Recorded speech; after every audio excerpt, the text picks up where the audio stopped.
We now can, through technology, create imagined versions of reality fairly quickly and easily, but the question of whether they are ultimately fulfilling is wide open at this point.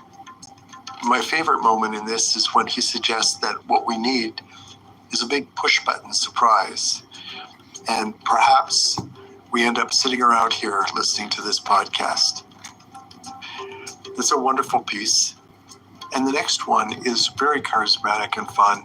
He explores similar themes. This is about the cosmic drama, again, a mention of the game of hide and seek, but he takes it further after beginning with the 4 fundamental philosophical questions. And the point is that if the world is indeed a divine dream, don't we all already have a seat at the table? And so thank you for joining us today, Alan Watts, on Dreaming the World.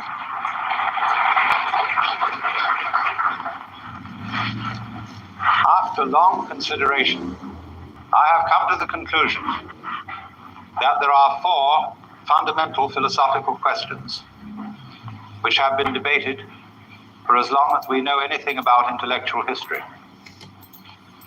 The first one is who started it?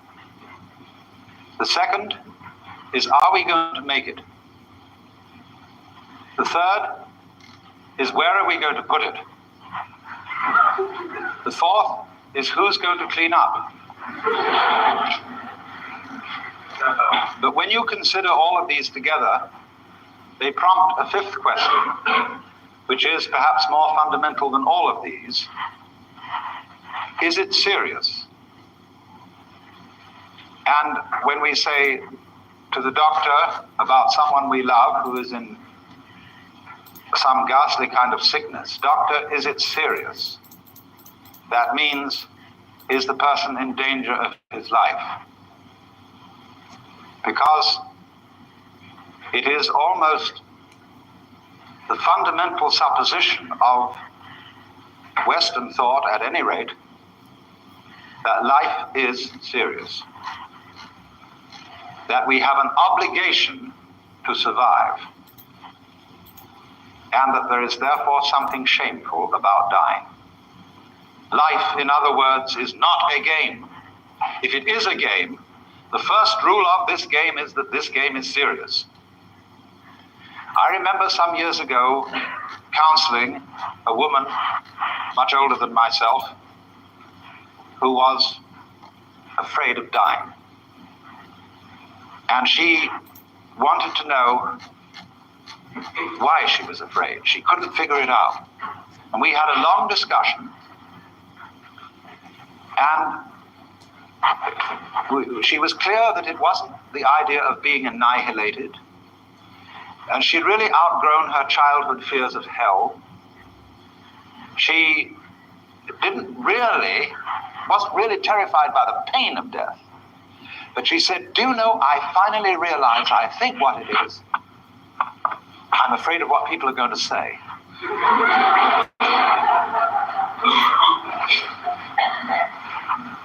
They're going to say at the funeral, I can see them all there. Poor old Gert, she couldn't make it.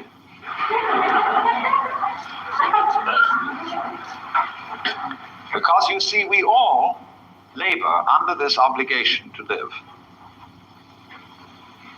And this comes from our earliest training in childhood, where we are taught that we must live. And it comes about in very odd ways. We run into a basic confusion about the meaning of the word must.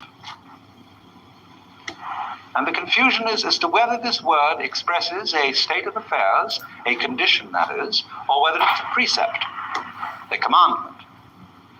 In order to be human, you must have a head. That's obviously not a precept. Nobody ever attempted to have a head. But when a mother says to a child, darling, you must go to sleep. It's for your health. This is taken by the child as a commandment.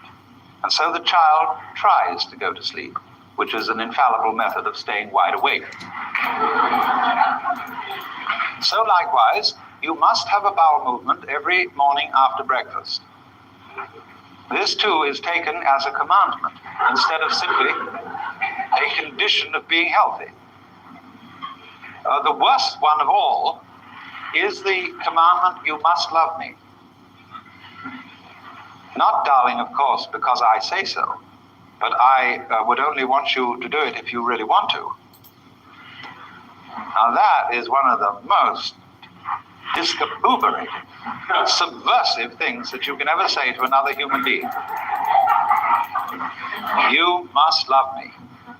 In other words, I command you to do something which will be acceptable only if you do it voluntarily. And so imagine how often this happens when one spouse says to the other, darling, do you really love me? What answer are you looking for? I'm trying my very best to do so.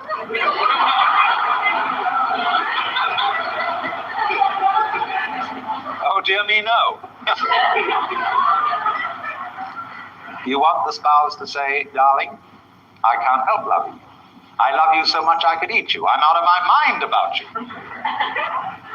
In other words, you want them to express a state of affairs, which is, as a matter of fact, anything but voluntary. You want the person who loves you to say that they love you in the same way as they exist. They didn't ask to exist, they can't help it, and there it is, for better or for worse. And that is one of the basic paradoxes in which we all get tied up, and it's called, been christened by the ethnologist Gregory Bateson, the double bind. And we're always being tied up in this thing. And the first rule of this game is that it's not a game. The supposition of this drama is that it's not a play. Of course, every great actor will try to put that over on you. You know that here stands the proscenium arch when there's a performance going on, and that what happens on the stage is in jest, is in play. It isn't somehow real. And yet the actor is going to use all the skill that he has to convince you that what's going on the stage is real life. He wants you on the edge of your seats with anxiety. He wants you crying. He wants you laughing, because he's taken you in completely.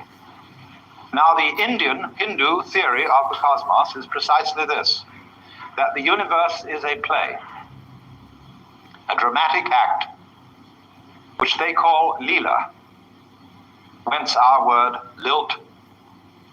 Leela means play or sport, and the universe is looked upon as the playfulness of the Godhead, who is playing a game of hide and seek with himself.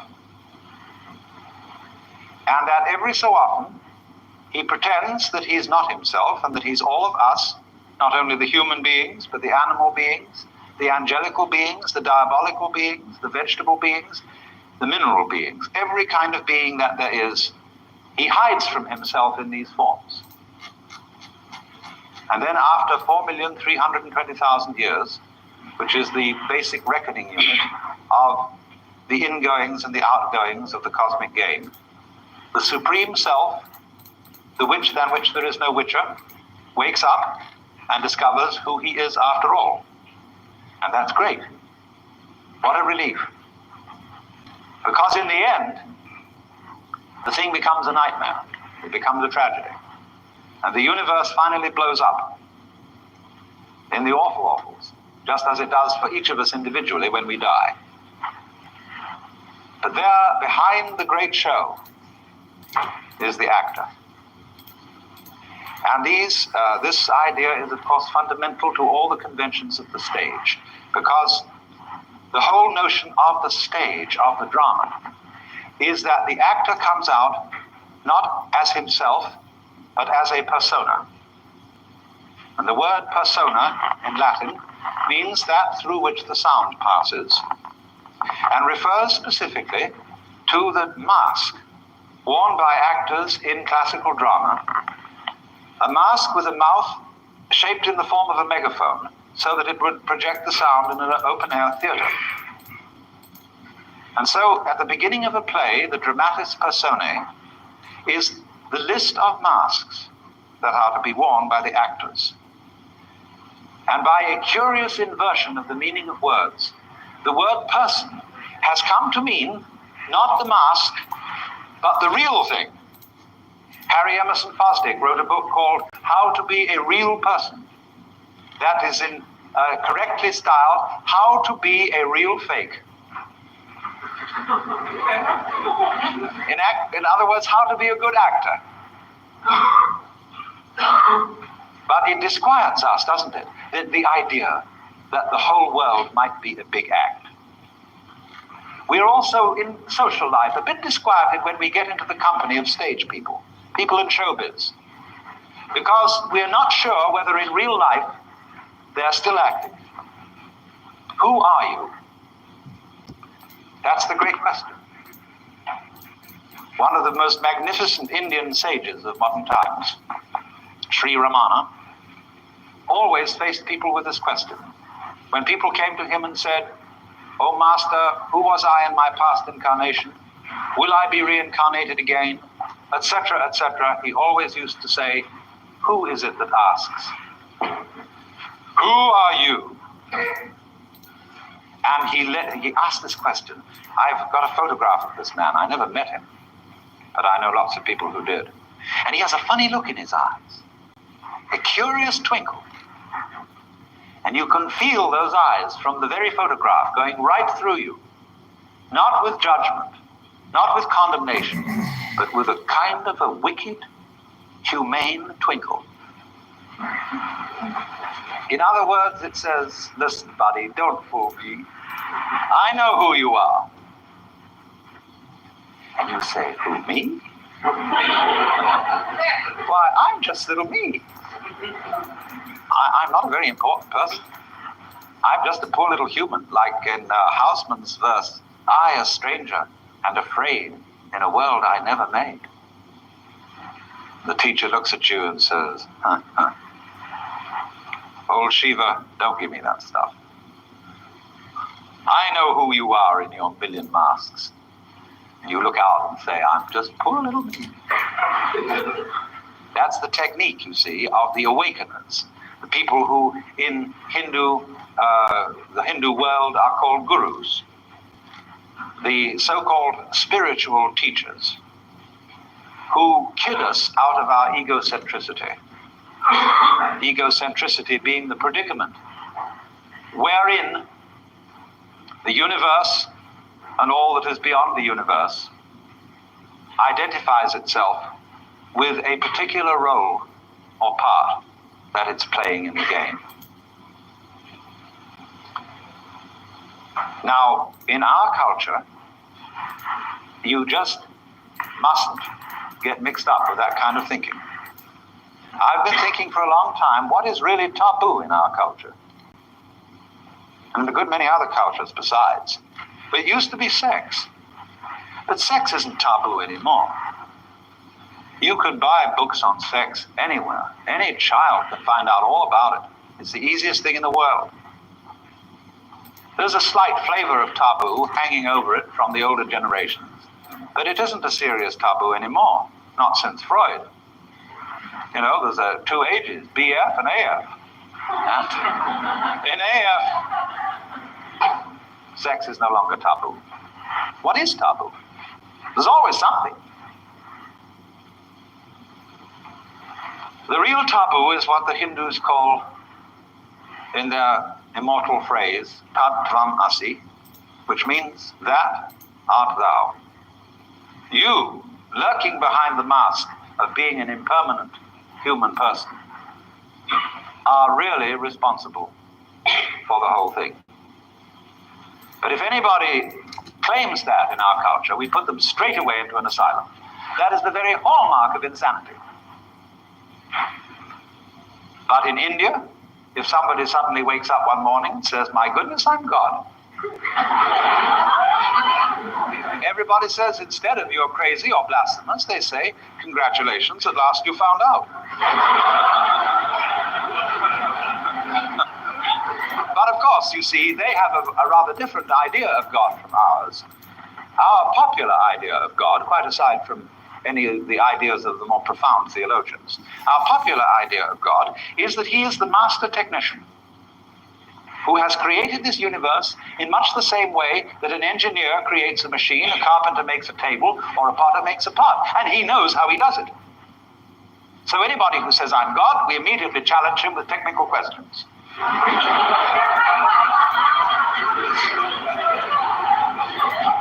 If you are God, how did you create the universe in 6 days?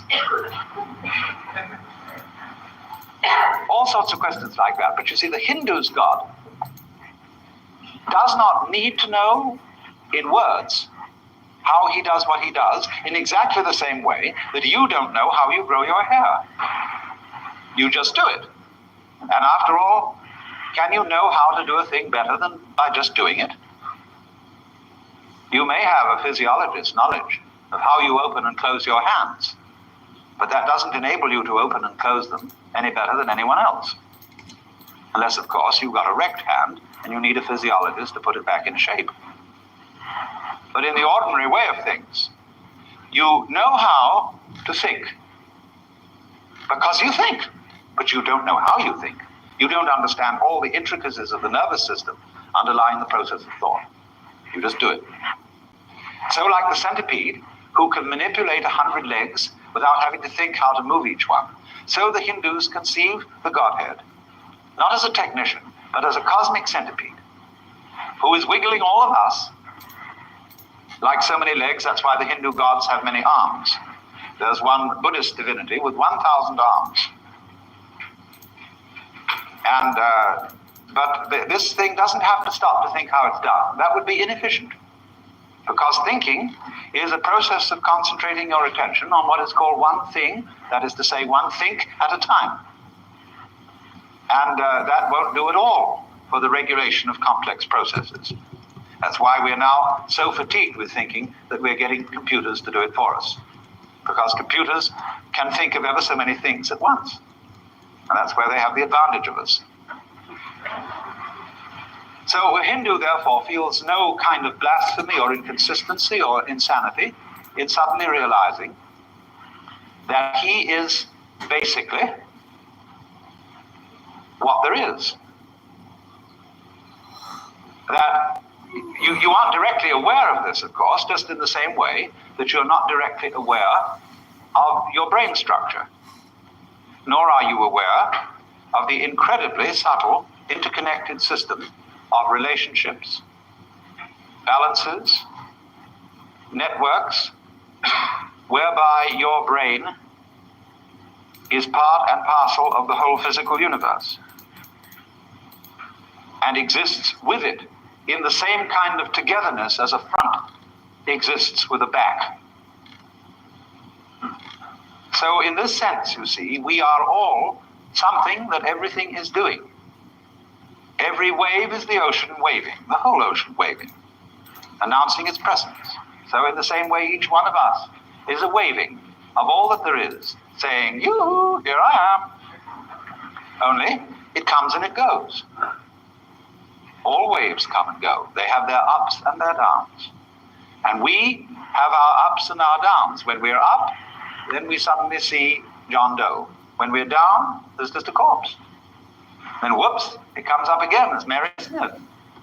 And whoops, it goes down. And so it goes.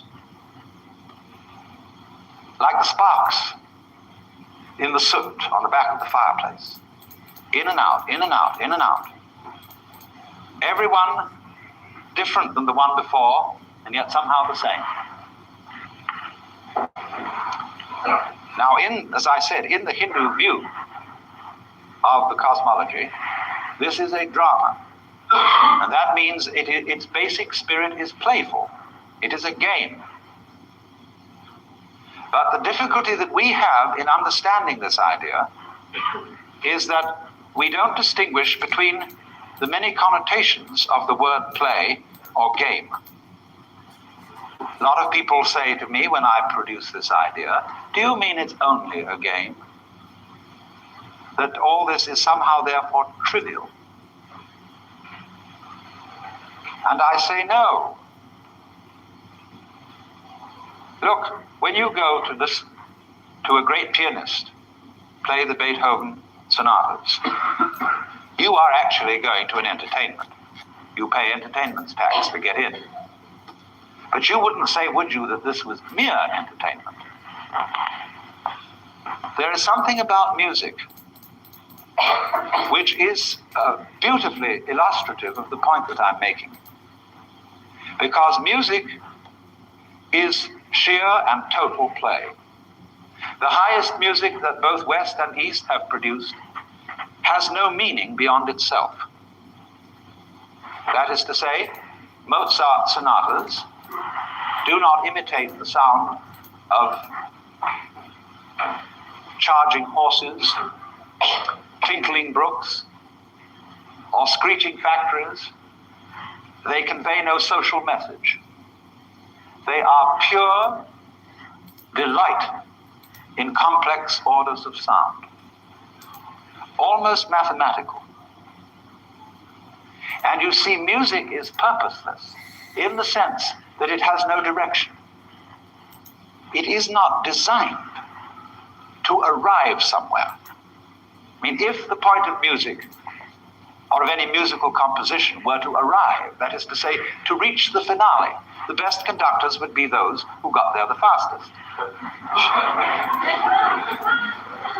And in the same way with the dance. The dance is a high and lofty art. It is not mere entertainment. But when we dance, we do not dance with the object of reaching a particular position on the floor. You see, we could go straight there and cut out the dance. In music,